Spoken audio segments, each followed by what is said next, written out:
ನಮಸ್ಕಾರ ವೀಕ್ಷಕರೇ, ನಾನು ನಿಮ್ಮ ಮಂಜುನಾಥ್ ಅಡ್ವೊಕೇಟ್ ಮಾತಾಡ್ತಾ ಇರೋದು. ಇವತ್ತು ಸಾರ್ವಜನಿಕರ ಮೇಲೆ ಮತ್ತೊಂದು ಗದಾಪ್ರಹಾರ.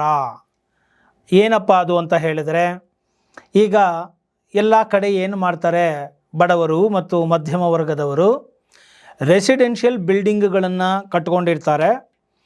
ಅದರಲ್ಲಿ ಗ್ರೌಂಡ್ ಫ್ಲೋರ್ಗಳಲ್ಲಿ ಒಂದು ಶಾಪ್ಸ್ಗಳನ್ನು ಅಂಗಡಿಗಳನ್ನಾಗಿ ಮಾಡಿಕೊಂಡು ಅದನ್ನು ಕಮರ್ಷಿಯಲ್ಗೆ ಬಾಡಿಗೆಗಳನ್ನು ಕೊಟ್ಟರೆ ಹೇಗೋ ನನ್ನ ಒಂದು ರಿಟೈರ್ಮೆಂಟ್ ಜೀವನನೋ ಮತ್ತಿನ್ನೇನೋ ಒಂದು ದುಡಿಮೆಗೆ ಆಧಾರ ಆಗುತ್ತೆ ಅಂತ ಹೇಳಿ ಕೆಳಗಡೆ ಗ್ರೌಂಡ್ ಫ್ಲೋರಲ್ಲಿ ಶಾಪ್ಗಳನ್ನು ಮಾಡಿ ಅಂಗಡಿಗಳನ್ನು ಬಾಡಿಗೆಗೆ ಕೊಟ್ಟು ಮೇಲ್ಗಡೆ ಬಾಡಿಗೆ ಮನೆಗಳನ್ನಾಗಿ ಮಾಡಿಕೊಂಡು ಬಾಡಿಗೆ ಕೊಡೋದು, ಸ್ವಂತ ಉಪಯೋಗಕ್ಕೆ ಇಟ್ಕೊಳ್ಳೋದು ಮಾಡ್ತಾ ಇರೋದು ಈಗ ಎಲ್ಲ ಕಡೆಯೂ ಕಂಡು ಬರ್ತಾ ಇರ್ತಕ್ಕಂತಹ ಒಂದು ಸರ್ವೇ ಸಾಮಾನ್ಯವಾದಂತಹ ಒಂದು ಬೆಳವಣಿಗೆ ಮತ್ತು ವಿಚಾರ ಆಗಿದೆ. ಇದ್ದಕ್ಕಿದ್ದಾಗೆ ಈಗ ತಮಿಳುನಾಡಿನಲ್ಲಿ ಉಂಟಾದಂತಹ ಒಂದು ಕೇಸ್ ಅದೇನಪ್ಪ ಅಂತ ಹೇಳಿದ್ರೆ, ಅನ್ಅಥರೈಸ್ಡ್ ಕನ್ಸ್ಟ್ರಕ್ಷನ್ ಅಂದರೆ ಅನಧಿಕೃತವಾಗಿ ಕಟ್ಟಡಗಳನ್ನು ಕಟ್ಟಿಕೊಳ್ತಾ ಇದ್ದಾರೆ. ಇದಕ್ಕೆ ಸಂಬಂಧಪಟ್ಟಂತೆ ಒಂದು ಸೀಲಿಂಗೋ ಅಥವಾ ಒಂದು ಡೆಮಾಲಿಷನ್ನೋ ಅಥವಾ ಒಂದು ಪೆನಾಲ್ಟಿ ಕಲೆಕ್ಷನ್ನೋ ಅಥವಾ ಅದಕ್ಕೆ ಸಂಬಂಧಪಟ್ಟಂತೆ ಏನು ಮಾಡಲಾಗ್ತಾ ಇದೆ ಎಂಬುವಂತಹ ವಿಚಾರಗಳು ಬಂದಾಗ ಇದು ತಮಿಳುನಾಡಿನ ಒಂದು ಹೈಕೋರ್ಟ್ಗೆ ಕೂಡ ಈ ಒಂದು ವಿಚಾರ ಹೋಗುತ್ತೆ.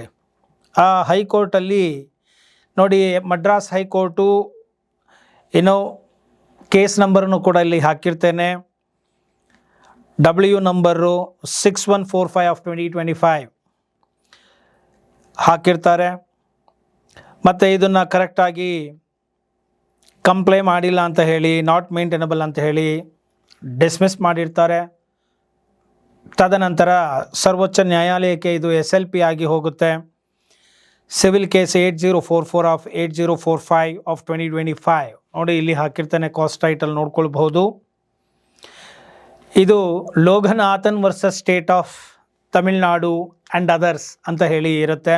2025 March justice Ahsanuddin Amanullah and justice R Mahadevan ಎಂಬುವಂತಹವರು ಈ ಒಂದು ಅನ್ಅಥರೈಸ್ಡ್ ಕನ್ಸ್ಟ್ರಕ್ಷನ್ಗಳ ಬಗ್ಗೆ ಪ್ರಶ್ನೆಗಳನ್ನು ಮಾಡುವುದರ ಜೊತೆಗೆ ಕೆಲವರು ಈ ರೀತಿಯಾಗಿ ನಾನೀಗಾಗಲೇ ಹೇಳಿದ ಹಾಗೆ ರೆಸಿಡೆನ್ಷಿಯಲ್ ಬಿಲ್ಡಿಂಗ್ ಅಂತ ಹೇಳಿ ಅಪ್ರೂವಲ್ಗಳನ್ನು ತಗೊಂಡಿರ್ತಾರೆ, ಕಮರ್ಷಿಯಲ್ಗೆ ಬಳಕೆ ಮಾಡ್ತಾ ಇರ್ತಾರೆ. ಇದರಿಂದ ಆ ಒಂದು ಬಡಾವಣೆಯಲ್ಲಿ ವಾಸ ಮಾಡ್ತಕ್ಕಂಥ ನಿವಾಸಿಗಳಿಗೆ ಶಾಂತಿಯುತವಾದಂತಹ ಒಂದು ವಾತಾವರಣ ಅಥವಾ ಜೀವನವನ್ನು ನಡೆಸಲಿಕ್ಕೆ ಕಷ್ಟ ಆಗುತ್ತೆ.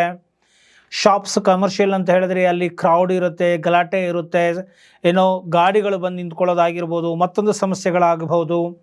ಆದ್ದರಿಂದ ಈ ಒಂದು ರೆಸಿಡೆನ್ಷಿಯಲ್ ಬಿಲ್ಡಿಂಗ್ಗಳಲ್ಲಿ ಹೇಗೆ ಈ ಒಂದು ಕಮರ್ಷಿಯಲ್ ಶಾಪ್ಸ್ಗಳು ತಲೆ ಎತ್ತಿದೆ, ಹೀಗೆ ಲಕ್ಷಾಂತರ, ಇದನ್ನು ಮಾಡಲಿಕ್ಕೆ ಸರ್ಕಾರ ಯಾಕೆ ಬಿಟ್ಟಿದೆ, ಯಾವ ಒಂದು ಕ್ರಮವನ್ನು ಇವರು ತೆಗೆದುಕೊಂಡಿದ್ದಾರೆ ಇಲ್ಲಿವರೆಗೂ.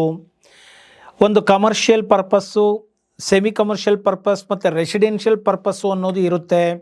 ಈ ರೆಸಿಡೆನ್ಷಿಯಲ್ ಪರ್ಪಸ್ಗೆ ಇರ್ತಕ್ಕಂಥ ಬಿಲ್ಡಿಂಗ್ಗಳಲ್ಲಿ ಕಮರ್ಷಿಯಲ್ ಆ್ಯಕ್ಟಿವಿಟೀಸ್ಗಳನ್ನು ಮಾಡೋದಕ್ಕೆ ಯಾಕೆ ಬಿಟ್ಟಿದ್ದೀರಾ?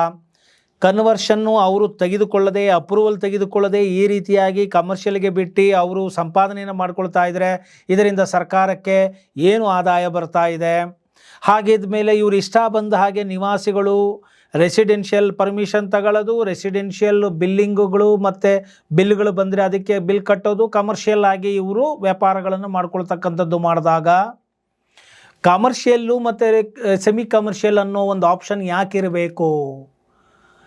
ಇವರು ಇಷ್ಟ ಬಂದಂಗೆ ಇವರು ಮಾಡೋದಾದರೆ, ಹಾಗಾದರೆ ರೆಸಿಡೆನ್ಷಿಯಲ್ ಕನ್ವರ್ಷನ್ಗೆ ಮತ್ತು ಕಮರ್ಷಿಯಲ್ ಕನ್ವರ್ಷನ್ಗೆ ಇರೋ ವ್ಯತ್ಯಾಸ ಏನು? ಈ ಒಂದು ಪ್ರಶ್ನೆಗಳನ್ನು ಸರ್ವೋಚ್ಚ ನ್ಯಾಯಾಲಯ ಎತ್ತಿದೆ. ಆದ್ದರಿಂದ ಇನ್ನು ಮುಂದಕ್ಕೆ ಈ ಅನ್ಅಥರೈಸ್ಡ್ ಕನ್ಸ್ಟ್ರಕ್ಷನ್ಸ್ಗಳು ಏನಿದ್ದಾವೆ ಅಂದರೆ ಎಕ್ಸ್ಟ್ರಾ ಫ್ಲೋರ್ಗಳನ್ನ ಕಟ್ಟಿಕೊಂಡು UDL ಶೇರು ಇಲ್ಲದೆ ಇರುವಂತಹ ಒಂದು ಅನ್ಅಥರೈಸ್ಡ್ ಕನ್ಸ್ಟ್ರಕ್ಷನ್ಗಳ ಬಗ್ಗೆ ಪ್ರಶ್ನೆ ಶುರುವಾಗಿದೆ. ಅದು ವಿತಿನ್ ಪರ್ಮಿಸಬಲ್ ಲಿಮಿಟಲ್ಲಿ ಇದೆಯಾ ಇಲ್ವಾ ಅಂತ ಹೇಳಿ. ಆಮೇಲೆ ಈ ಒಂದು ಗ್ರೌಂಡ್ ಫ್ಲೋರ್ಗಳಲ್ಲಿ ಶಾಪ್ಗಳನ್ನು ಮಾಡಿಕೊಳ್ಳುವುದರ ಮುಖಾಂತರ ರೆಸಿಡೆನ್ಷಿಯಲ್ ಬಿಲ್ಡಿಂಗ್ನ ಕಮರ್ಷಿಯಲ್ಗೆ ಉಪಯೋಗಿಸ್ಕೊಳ್ತಾ ಇರೋದ್ರ ಬಗ್ಗೆನೂ ಕೂಡ ತಕರಾರು ಎದ್ದಿದೆ. ಮತ್ತು ಇದರ ಬಗ್ಗೆ ಯಾವ ನಿರ್ದೇಶನಗಳನ್ನು, ನಿಯಮಗಳನ್ನು ನೀವು ತಗೊಂಡಿದ್ದೀರಾ, ಜಾರಿ ಮಾಡಿದ್ದೀರಾ, ಇದರ ಬಗ್ಗೆ ರಿಪೋರ್ಟನ್ನು ಹಾಕಿ ಅಂತೇಳಿ ಸರ್ವೋಚ್ಚ ನ್ಯಾಯಾಲಯ ಎಲ್ಲ ರಾಜ್ಯಗಳಿಗೂ ಕೂಡ ನಿರ್ದೇಶನವನ್ನು ನೀಡಿದೆ. ಈಗ ತಾನೇ ಫುಟ್ಪಾತ್ ಕ್ಲಿಯರೆನ್ಸ್ ಆಯಿತು, ರೋಡ್ಗಳಲ್ಲಿ ಗಾಡಿಗಳು ನಿಲ್ಲಿಸಬೇಕು ಅಂದಿರೋದು ಬಂತು, ನಿಲ್ಲಿಸಬಾರ್ದು ಅಂತೇಳಿ. ಈಗ ರೆಸಿಡೆನ್ಷಿಯಲ್ ಬಿಲ್ಡಿಂಗ್ಗಳಲ್ಲಿ ಕಮರ್ಷಿಯಲ್ ಬಿಲ್ಡಿಂಗ್ಗಳು ಇರಬಾರ್ದು, ಇದ್ದರೆ ಅದಕ್ಕೆ ಏನು ಕ್ರಮ ತಗೊಂಡಿದ್ದೀರಾ, ಕನ್ವರ್ಷನ್ ಪೇ ಮಾಡಿದ್ದೀರಾ, ಪೆನಾಲ್ಟಿ ಆಗ್ತಾ ಇದ್ದೀರಾ, ಏನು ಮಾಡ್ತಾ ಇದ್ದೀರಾ ಅಂತ ಕೇಳ್ತಾ ಇದೆ. ನೋಡಿ, ಇವ್ರಿಗೆಲ್ಲ ಕಟ್ಟುವಾಗ ಕಣ್ಣು ಕಾಣೋದಿಲ್ಲ. ಕಾರುಗಳನ್ನು ಇವರು ಕೊಡೋಕ್ಕಿಂತ ಮುಂಚೆ ನಿಮಗೆ ಕಾರ್ ಪಾರ್ಕಿಂಗ್ ಇದೆಯಾ ಅನ್ನೋದನ್ನು ಖಾತ್ರಿ ಮಾಡಿಕೊಂಡು ಇವರು ಕಾರ್ ಸೇಲ್ ಮಾಡೋದಿಲ್ಲ, ಮತ್ತು ಕಾರುಗಳನ್ನು ಮಾರಿಬಿಡೋದು, ಅದಕ್ಕೆ ಬೇಕಾದಂಥ ಬ್ಯಾಂಕ್ ಲೋನ್ಗಳನ್ನು ಕೊಡೋದಕ್ಕೂ ಬಿಟ್ಟುಬಿಡೋದು. ಈಗ ಕಾರುಗಳೆಲ್ಲ ಎರಾಬಿರಿ ತೊಗೊಂಡಾಗ ಈಗ ನಿಲ್ಲಿಸ್ಕೊಳ್ಳೋಕ್ಕೆ ಜಾಗ ಇದೆಯಾ, ಇಲ್ಲ ಅಂದರೆ ದುಡ್ಡು ಕಟ್ಟಿ ಅನ್ನೋದು. ಕಮರ್ಷಿಯಲ್ಗಳು ಬಿಲ್ಡಿಂಗ್ ಕಟ್ಟಿದ್ದಾನೆ ಅಂದರೆ ಅಲ್ಲಿ ಬಿಲ್ಡಿಂಗ್ ಓನರ್ದು ಒಂದೇ ಅಲ್ಲ, ಅಲ್ಲಿರ್ತಕ್ಕಂಥ ಅಥಾರಿಟಿಗಳು ಕೂಡ ಬರ್ತಾರೆ, ನೋಡ್ತಾರೆ, ಇನ್ಸ್ಪೆಕ್ಷನ್ ಮಾಡ್ತಾರೆ, ಏನೋ ಒಂದಷ್ಟು ತಗೊಳ್ತಾರೆ, ಹೋಗ್ತಾ ಇರ್ತಾರೆ. ಈ ರೀತಿಯಾಗಿ ಅಡ್ಜಸ್ಟ್ಮೆಂಟ್ಗಳ ಮೇಲೂ ನಡೀತಾ ಇದೆ. ಹಾಗಾದರೆ ಈ ಸರ್ಕಾರ ಅಧಿಕಾರಿಗಳ ಮೇಲೆ ಕೋರ್ಟು ಯಾವ ಒಂದು ಚಾಟಿಯನ್ನು ಬೀಸುತ್ತೆ ನೋಡೋಣ. ಸರ್ಕಾರ ಇಲಾಖೆಗೆ ಇವರು ಏನು ನಿರ್ದೇಶನಗಳನ್ನು ಕೊಡ್ತಾರೆ. ಕಾನೂನಿಗೆ ಆಲ್ರೆಡಿ ಎಕ್ಸಿಸ್ಟೆಡ್ ಇದೆ, ಆದರೆ ಅದನ್ನು ಉಲ್ಲಂಘನೆ ಮಾಡಿ ಕಟ್ತಾ ಇರೋದರಿಂದ, ಉಪಯೋಗಿಸ್ತಾ ಇರೋದರಿಂದ ಇದನ್ನು ಕೇವಲ ಮಾಲೀಕರಿಗೆ ಮಾತ್ರ ಹೊಣೆಗಾರರನ್ನಾಗಿ ಮಾಡದೆ ಸರ್ಕಾರವನ್ನು ಹೊಣೆಗಾರರನ್ನಾಗಿ ಮಾಡಬೇಕಾಗುತ್ತೆ. ಯಾಕಂದರೆ ಅಧಿಕಾರದಲ್ಲಿರೋನು ದುಡ್ಡು ತಿಂದು ಹೆಂಗೆ ಬೇಕೋ ನೋಡ್ದಂಗೆ ಹೊಟ್ಟೋಗ್ಬಿಡ್ತಾನೆ. ಇವರಿಗೆ ಮೂಡು ಬಂದಾಗ ಕಾನೂನುಗಳು ಬರ್ತವೆ, ಮೂಡು ಬಂದಾಗ ಇವರು ಆದೇಶಗಳನ್ನು ಮಾಡ್ತಾರೆ. ಜನ ಅದಕ್ಕೆ ತಕ್ಕಂಗೆ, ತಾಳಕ್ಕೆ ತಕ್ಕಂಗೆ ಕುಣಿಬೇಕು, ಮತ್ತು ಜನಗಳು ದಂಡ ಕಟ್ಟೋದರಲ್ಲಿ ನಿರತರಾಗಬೇಕು. ಒಟ್ಟಾರೆ ಉದ್ದೇಶ ಏನು? ಜನಗಳು ದುಡ್ಡು ಕಟ್ಟಬೇಕು. ಯಾರು ಏನೇ ತಪ್ಪು ಮಾಡಲಿ ಹುಡುಕಿ ಹೆಕ್ಕಿ ತೆಗಿತಾ ಇದ್ದಾರೆ. ಒಂದು ಸರ್ಕಾರದ ಮುಖಾಂತರ ಬರ್ತಾ ಇದೆ, ಇಲ್ಲ ಕೋರ್ಟ್ಗಳ ನಿರ್ದೇಶನಗಳ ಮುಖಾಂತರ ಬರ್ತಾ ಇದೆ. ಒಟ್ಟಾರೆ ಜನಸಾಮಾನ್ಯರುಗಳು ಚಟ್ನಿ ಆಗ್ತಾ ಇದ್ದಾರೆ.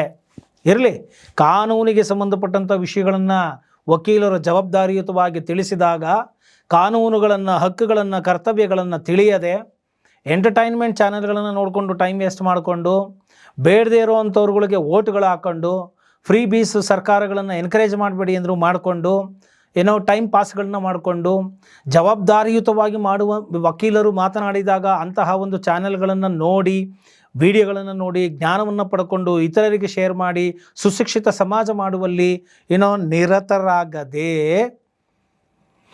ಎಂಟರ್ಟೈನ್ಮೆಂಟ್ ಮಾಡಿಕೊಂಡು ಕೂತ್ಕೊಳ್ಳಿ. ಒಂದಾದ್ಮೇಲೆ ಬರ್ತಾ ಇರುತ್ತೆ.